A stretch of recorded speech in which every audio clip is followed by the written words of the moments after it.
हुआ लश्कर का भरम देख रहे हैं और जिल्ले इलाही के करम देख रहे हैं। ताकत का नशा अक्ल पे हावी है तुम्हारी, तुम देख न पाओगे जो हम देख रहे हैं। एक दिन अपनी किसी मजदूर की तरह अपनी दिन भर की दिहाड़ी लेकर के बाजार जाइए और अपने बच्चों के लिए राशन खरीदिए, तब पता चलेगा कि महंगाई कम हो रही है या नहीं हो रही है।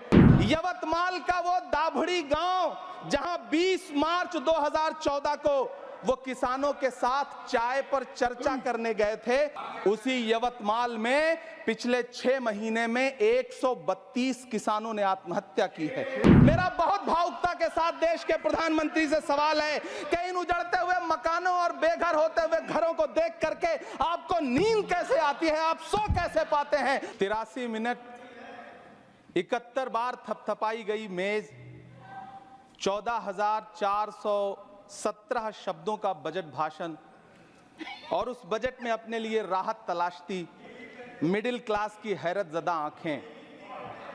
सभापति महोदय, मेरे हाथों में जो दस्तावेज है, दरअसल ये देश के किसानों, गरीबों, मजदूरों की उम्मीदों का स्मारक है। ऐसा लग रहा है जैसे वित्त मंत्री महोदया ने बजट नहीं तैयार किया है, बल्कि प्रधानमंत्री जी की मन की बात का संकलन तैयार किया है। टूटा हुआ लश्कर का भरम देख रहे हैं, टूटा हुआ लश्कर का भरम देख रहे हैं और जिल्ले इलाही के करम देख रहे हैं। ताकत का नशा अक्ल पे हावी है तुम्हारी, तुम देख न पाओगे जो हम देख रहे हैं। वित्त मंत्री महोदया ने इस बजट में महंगाई पर सिर्फ 10 शब्द बोला है। जिस देश में टमाटर 100 रुपए किलो बिक रहा हो। सभापति महोदय, मेरा टाइम पॉज करें और बार बार इंटरप्ट करने को या तो मना करें। हाँ बोले, कृपया बोले। सभापति महोदय, वित्त मंत्री महोदया ने इस बजट में महंगाई पर सिर्फ 10 शब्द बोले हैं। जिस देश में टमाटर 100 रुपए किलो बिक रहा हो, उस देश की वित्त मंत्री के पास बजट में महंगाई पर बोलने के लिए सिर्फ 10 शब्द है। डीजल, पेट्रोल, आटा, चावल, दाल, सब्जी की महंगाई का तो कोई जिक्र ही नहीं। सावन चल रहा है तो प्याज और लहसुन का दाम पूछना तो शायद पाप होगा। मैंने तो यह भी सुना है कि वित्त मंत्री जी जो चीज खुद नहीं खाती हैं, उसके दाम से उनका कोई लेना देना नहीं होता। लेकिन इस बार बजट पेश करने के लिए पार्लियामेंट आने से पहले वित्त मंत्री जी ने दही और चीनी खाई थी। अब तो उनसे यह पूछा जा ही सकता है कि उन्हें दही, दूध और चीनी का रेट तो इन दिनों पता ही होगा। क्या उसे सस्ता करवाएंगी या नहीं सस्ता करवाएंगी? अगर पता है तो कृपया सस्ता करवाइए, क्योंकि इसी चीनी ने अमेठी में एक मंत्री महोदया का राजनीतिक कैरियर कड़वा कर दिया। सभापति महोदय, अपने शीश महलों में बैठे हुए सरकार के सांसद और मंत्री कह रहे हैं कि महंगाई कम हो रही है। संसद की कैंटीन से बाहर निकल करके एक चाय का कप खरीदिए, तब समझ में आएगा कि महंगाई कम हो रही है या बढ़ रही है। किसी एक दिन अपनी किसी मजदूर की तरह अपनी दिन भर की दिहाड़ी लेकर के बाजार जाइए और अपने बच्चों के लिए राशन खरीदिए, तब पता चलेगा कि महंगाई कम हो रही है या नहीं हो रही है। यहां बैठ करके बड़ी बड़ी बातें करना आसान है। ये चूनर धानी धानी भूल जाते, ये पुरवा की रवानी भूल जाते, जो आकर 4 दिन गांव में रहते तो सारी लंतरानी भूल जाते। सभापति महोदय, इलेक्टोरल बॉन्ड खरीदने के नाम छुपाने वाली सरकार, इलेक्टोरल बॉन्ड खरीदने वालों के नाम छुपाने वाली सरकार इन दिनों आम के ठेला लगाने वालों के नाम जानना चाहती है। मुझे तो होटलों, ढाबों या आम के ठेलों पर नेम प्लेट लगवाने वालों से पूछना है कि कभी खून की बोतल पर देखा है किसी का नाम लिखा हुआ? मुझे पूछना है कि क्या कोरोना के दौरान अपनी उखड़ती हुई सांसों के लिए ऑक्सीजन तलाशने वाले किसी इंसान ने ऑक्सीजन लाने वाले किसी इंसान से पूछा था कि ऑक्सीजन लाने वाला इंसान हिंदू है? मुझे पूछना है कि लावारिस लाशों के लिए कोरोना में कांधा देने वाले, चिताओं के लिए लकड़ियां सजाने वाले किसी इंसान से पूछा गया था उसका नाम, उसका मजहब? लेकिन इन दिनों पूछा जा रहा है। सभापति महोदय, अफसोस देश के प्रधानमंत्री जी ने कभी न टूटने वाली चुप्पी ओढ़ ली है। सभापति महोदय, जनता ने 63 सीटें कम क्या कर दी। ये सरकार तो अमृतकाल का नाम लेना ही भूल गई। ये भूल गई है अमृतकाल को, ये भूल गई है मनरेगा को, ये भूल गई है मौलाना आजाद नेशनल फेलोशिप को, ये भूल गई है मणिपुर को, ये भूल गई है महाराष्ट्र को। मुझे गर्व है कि मैं राज्यसभा में महाराष्ट्र का प्रतिनिधित्व करता हूं। महाराष्ट्र जो देश की आर्थिक राजधानी है, जो टोटल कॉर्पोरेट टैक्स का 40%, इनकम टैक्स का 32% और जीएसटी का 20% इस देश को देता है, उस महाराष्ट्र के लिए इस बजट में एक शब्द नहीं है। आप बैठ जाए। सभापति महोदय, आखिर महाराष्ट्र से किस बात का बदला लिया जा रहा है? महाराष्ट्र ने लोकसभा चुनाव में बाबा साहब अम्बेडकर के संविधान को बचाने के लिए वोट क्या कर दिया? प्रधानमंत्री जी तो महाराष्ट्र से बदला लेने पर उतर आए।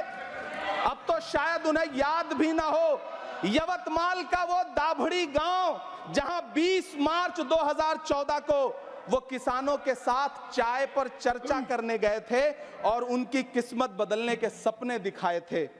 उसी यवतमाल में पिछले 6 महीने में 132 किसानों ने आत्महत्या की है। सभापति महोदय, महाराष्ट्र में हर महीने 209 किसान आत्महत्या कर रहे हैं। राज्य सरकार द्वारा सौंपा गया आंकड़ा बताता है कि 1 जनवरी से 31 मई के बीच 1046 किसानों ने आत्महत्या की है। लेकिन अफसोस, इस बजट में महाराष्ट्र के किसानों के लिए कुछ भी नहीं है। किसानों से चिढ़ी हुई सरकार ने बजट में किसानों के एमएसपी की लीगल गारंटी नहीं दी। लेकिन याद रखिएगा, जो किसान का नहीं वो हिंदुस्तान का नहीं। सभापति महोदय, मुझे वित्त मंत्री जी से पूछना है कि वो जो कुछ साल पहले 100 स्मार्ट सिटी बनाने का ढोल पीटा गया था, सुना है उस ढोल में पानी भर गया है, इसीलिए आपने उसका नाम बदल करके सिटीज ऑफ ग्रोथ हब्स रख दिया है। अच्छा है, नाम बदलने का खेल खेलते रहिए। आपकी कई सरकारें तो इसी वजह से चल रही हैं। इस सरकार को पढ़े लिखे लोगों से दिक्कत है सभापति महोदय, इसीलिए इस सरकार ने यूजीसी का बजट 66% कम कर दिया है। वाह री सरकार। सभापति महोदय, मैं वित्त मंत्री जी के संज्ञान में लाना चाहता हूं कि किशनगंज में एएमयू सेंटर के पास 224 एकड़ जमीन है। यूपीए सरकार ने सोनिया गांधी जी की अगुवाई में 136 करोड़ रुपए एएमयू किशनगंज सेंटर के लिए सेक्शन किए थे। लेकिन आपकी सरकार ने पिछले 10 साल में उस 136 करोड़ में से सिर्फ 10 करोड़ रुपया रिलीज किया है। 1.5 करोड़ की आबादी वाला सीमांचल बेहतर शिक्षा के लिए उस सेंटर की बाट जोह रहा है। मेरा आपसे सवाल है कि इस सेंटर का बाकी पैसा आप कब रिलीज करेंगे? मुझे उम्मीद है वित्त मंत्री महोदया जवाब जरूर देंगी। सीमांचल उसी बिहार में आता है जिसकी बैसाखी के सहारे आपकी सरकार चल रही है। वहां के लोगों को एम्स की जरूरत है। महानंदा और कोसी से होने वाली बाढ़ की तबाही को रोकने के लिए बांध बनाइए, सीमांचल के साथ सौतेला व्यवहार बंद करिए। इकोनॉमिक कॉरिडोर बनाने से किसी राज्य का विकास नहीं होगा। विकास होगा स्वास्थ्य और शिक्षा के बुनियादी मुद्दों के लिए बजट देने पर। सभापति महोदय, एक तरफ तो इस बजट में पीएम आवास योजना के तहत 3 करोड़ अतिरिक्त मकान देने की घोषणा है और दूसरी तरफ लखनऊ के अकबर नगर में 1280 वो मकान हैं जिन्हें रिवर फ्रंट बनाने के नाम पे बुलडोजर से जमींदोज कर दिया गया। सभापति महोदय, लोग चीखते रहे, बच्चे बिलखते रहे, वसुधैव कुटुंबकम का नारा लगाने वाली सरकार इंसानों के घरौंदे उजाड़ कर जश्न मना रही है। सभापति महोदय, मेरा बहुत भावुकता के साथ देश के प्रधानमंत्री से सवाल है कि इन उजड़ते हुए मकानों और बेघर होते हुए घरों को देख करके आपको नींद कैसे आती है, आप सो कैसे पाते हैं? मेरा सवाल है इस देश के प्रधानमंत्री से, या तो लोगों के घरौंदे उजाड़ना बंद करिए या फिर करोड़ों मकान बनाने की झूठी घोषणाएं करना बंद करिए। यह बजट झूठ का पुलिंदा है। यह बजट आपके पिछले साल के बजट का कट कॉपी पेस्ट है। यह बजट हमारे चुनावी घोषणा पत्र की नकल करने की एक बेईमान कोशिश है। लेकिन कहावत है ना कि नकल के लिए भी अकल चाहिए। मेरे हाथ में एक तरफ न्याय पत्र है जो हमारा है और दूसरी तरफ अन्याय पत्र है जो आपका है। इस सरकार को आलोचना सुनने की आदत नहीं है सभापति महोदय। जब आप इनसे सवाल पूछिए तो ये कहते हैं कि आप बताइए 70 साल में आपने क्या किया है। मैं तो इस सदन में कहना चाहता हूं सभापति महोदय कि हमसे 70 साल का हिसाब मांगने वालों, जो सरकार अपना चलाया हुआ 2000 का नोट 7 साल नहीं चला सकी, वो हमसे 70 साल का हिसाब मांगती है।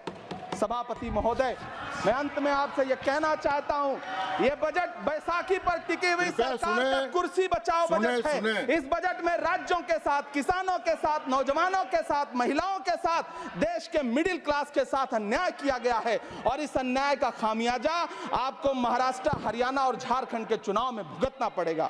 सभापति महोदय, इस सरकार ने नोटबंदी लगाकर देश की आम जनता की पूंजी छीन ली। बैठे नहीं बोले, कृपया। टैक्स लगा करके छोटे व्यापारियों के कारोबार छीन लिए, पेपर लीक करवा करके युवाओं की आंखों से नौकरी के सपने छीन लिए, अग्निवीर लाकर देश के जवानों की उम्मीदें छीन ली, बुलडोजर लगाकर लोगों के आशियाने छीन लिए, महंगाई लाकर देश की जनता की थाली से निवाले छीन लिए और नारा लगाया कि हम तो सेवक हैं, 18-18 घंटे काम करते हैं। इन्हीं लोगों के लिए किसी ने शेर कहा है कि जो सच और झूठ में दूरी है वो दूरी समझते हैं, सियासी हाकिमों की हम भी मजबूरी समझते हैं, वो अपना हक समझते हैं निवाला छीन लेने को, डकैती को बहुत से लोग मजदूरी समझते हैं। हमें पता है कि कैसी मजदूरी की जा रही है। सभापति महोदय, मैं यहाँ खड़ा होकर के अंत में आपसे कहना चाहता हूं कि इस बजट में तमाम राज्यों के साथ अन्याय किया गया है, इस बजट में युवाओं के साथ अन्याय किया गया है, महिलाओं के साथ अन्याय किया गया है और खास तौर से महाराष्ट्र के लिए कुछ नहीं रखा गया है। महाराष्ट्र बाढ़ से जूझ रहा है, पानी बरसने से वहां 1500 से ज्यादा लोग मारे गए हैं। उस शहर को, उस राज्य को 4000 करोड़ के पैकेज की जरूरत है ताकि जो फसलें बर्बाद हुई हैं लोगों को राहत दी जा सकी। लेकिन अफसोस, इस बजट में महाराष्ट्र के लिए ऐसा कुछ भी नहीं है। मैं आखिर में यह कहना चाहता हूं कि पिछले 7 दिन से इस बजट का बड़ा ढिंढोरा पीटा जा रहा है, इसे महान बताया जा रहा है, लेकिन कौन महान बता रहा है? सत्ता पक्ष के लोग, उन्हें तो बताना ही है। क्योंकि मैं अवध क्षेत्र से आता हूं, प्रतापगढ़ से, नीरज भाई भी अवध और पूर्वांचल से आते हैं। वहां एक कहावत है कि बिटिया की तारीफ किसने की? बिटिया की महतारी ने, यानी कि बेटी की प्रशंसा किसने की? मां ने। तो इस बजट की तारीफ सत्ता पक्ष करे तो करेगा ही, लेकिन विपक्ष के एक भी सांसद से आप पूछिए कि क्या उसके राज्य को कुछ मिला है, तो वो ये कहेगा कि नहीं, कुछ भी नहीं मिला है।